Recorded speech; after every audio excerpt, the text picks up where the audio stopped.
சிநேகிதியின் மனதில் உறுதி வேண்டும். ஆமாம், காலம் நேரம் இதெல்லாம் பற்றி நீங்கள் என்ன நினைக்கிறீங்க? நான் உங்கள் கையில் கட்டியிருக்கிற வாட்சை உடனடியாக பார்க்க சொல்லலை, வீட்டு செவத்தில் தொங்கிட்டு இருக்கக்கூடிய அந்த வால் கிளாக்கையும் பார்க்க சொல்லலை.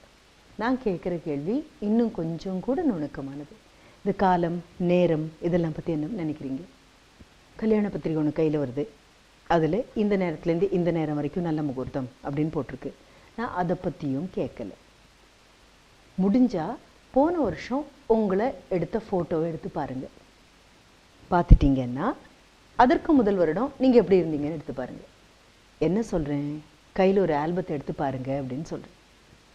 இன்றைக்கி நீங்கள் நான் பேசுகிறத கேட்டுட்டு இருக்கக்கூடிய இந்த நிமிஷத்தில் இருந்ததை விட போன வருடம் ஒரு வருடம் இளமையாக இருந்திருப்பீங்க. அதுக்கு முன்னால் இன்னும் ஒரு வருடம் கூட இளமையாக இருந்திருப்பீங்க. சட்டுன்னு பார்க்குறவங்களுக்கு ஒன்றும் பெருசாக தெரியாது. ஏன்னா நம்ம ஊரில் அப்படி ஒரு பழக்கம் உண்டு. அப்படியே இருக்கீங்க, கொஞ்சம் கூட மாறலை அப்படின்னு சொல்கிறோம். அப்பட்டமான பொய்ன்னு தெரிஞ்சே அழகழகாக அதை சொல்கிறோம். கேட்குறவங்களுக்கு நல்லா இருக்குங்கிறதுனால நம்புகிறோம். இல்லை, நேத்திக்கு இன்றைக்குமே நமக்கு வித்தியாசம் இருக்குது, இன்றைக்கும் நாளைக்குமே வித்தியாசம் இருக்குது. நல்ல ஞானம் உள்ள ஒரு நபராக இருந்தீங்கன்னா காலைக்கும் மதியத்துக்கும் இடையில வந்த அந்த வித்தியாசத்தையே நம்ம நல்லா பார்த்துருப்போம். சரி, நான் எதை காலம்னு சொல்கிறேன், எதை நேரம்னு சொல்கிறேன்? ஒரு தடவை புத்தர் தன்னுடைய சீடர்கள்கிட்ட கேட்டாராம், ஆமாம், எத்தனை நாள் வரைக்கும் ஒருத்தர் உயிரோடு இருப்பாங்கன்னு நினைக்கிறீங்க? சரி, ஏதாவது ஒரு பதில் சொல்லணும்ல.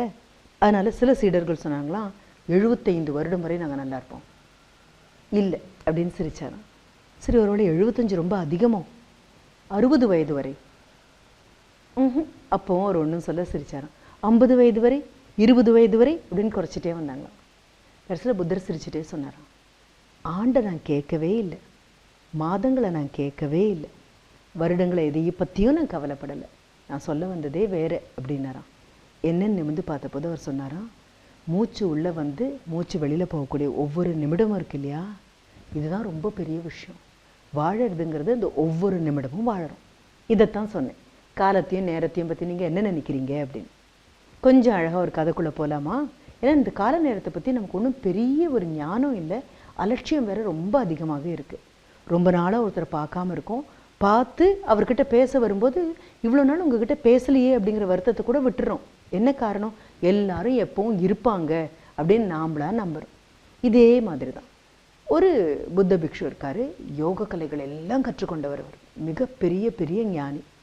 அவர்கிட்ட நிறைய சீடர்கள் இருக்காங்க. அதில் ஒரு சீடன் தான் தலை சிறந்த சீடன்னு அவனுக்கு ஒரு நம்பிக்கை வேறு. பல ஆண்டுகள் அவர்கிட்ட சீடனாகவே இருந்துகிட்ருக்கான். ஒரு நாளைக்கு அவர்கிட்ட சொல்கிறான், எனக்கு வாழ்க்கையே வெறுத்து போச்சு, எல்லாத்தையும் விட்டுட்டு துறவரம் மேற்கொள்ளலான் இருக்கேன். சரி அப்படின்னாரு. இல்லைன்னா இவ்வளோ சுலபமாக சரின்னு சொல்கிறீங்க, என்னால் அது முடியாதே. சரி அப்படின்னாரு. துறவரம் மேற்கொள்ளணுன்னாலும் சரிங்கிறீங்க, முடியாதுன்னாலும் சரிங்கிறீங்க. சிரிச்சுட்டே சொன்னார், கேட்டதும் நீ, முடியாதுன்னு சொல்கிறதும் நீ. இல்லை, என்னால் முடியும், எது முடியாதுன்னு சொல்கிறேன்னா என் குடும்பத்துக்கு என் மேலே ரொம்ப அன்பு ஜாஸ்தி, யாரும் என்னை துறவரம் மேற்கொள்ளவே விட மாட்டாங்க, என்னை விட்டுட்டு அவங்களால வாழவே முடியாது அப்படின்னு சொன்னபோது மறுபடியும் சிரிச்சாராம்.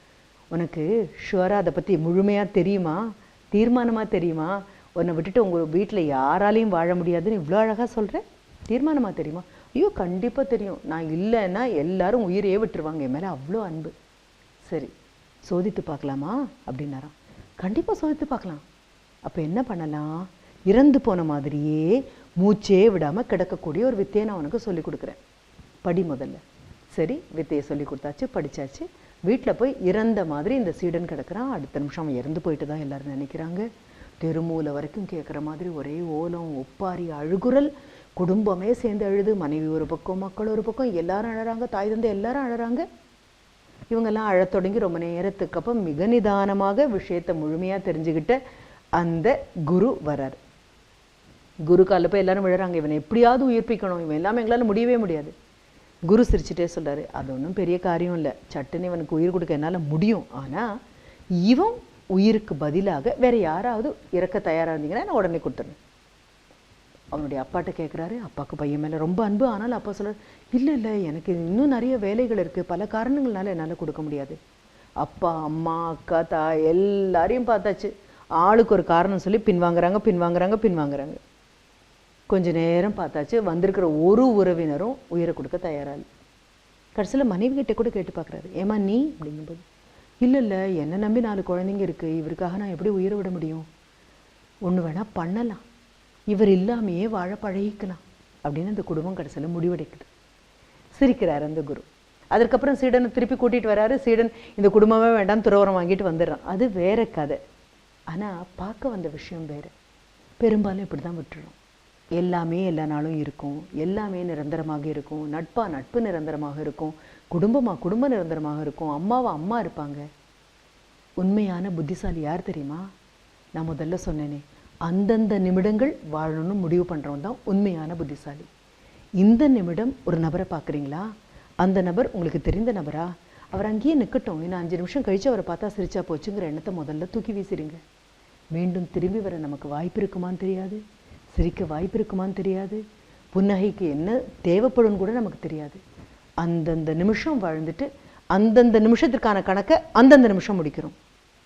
Please to not take anybody for granted. யாரையும் ரொம்ப பிஸியாக இருந்தேன் அதனால் பார்க்க முடியல, நான் அடுப்படியில் வேலையாக இருந்தேன் அதனால் பார்க்க முடியல, பூஜையில் உட்காந்துருந்தேன் அதனால் பார்க்க முடியல அப்படின்னு சொல்லலாம். இது உண்மையாக கூட இருக்கலாம், தெரியாது.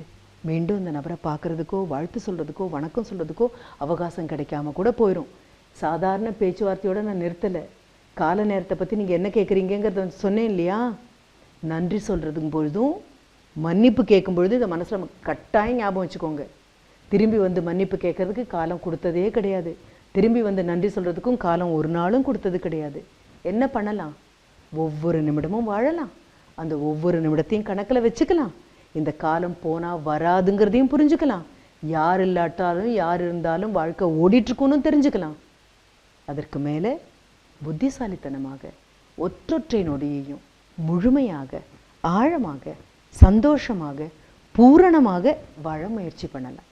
சரியா? அடுத்த முறை மறுபடியும் சந்திப்போமா? அதுவரை நன்றி, வணக்கம்.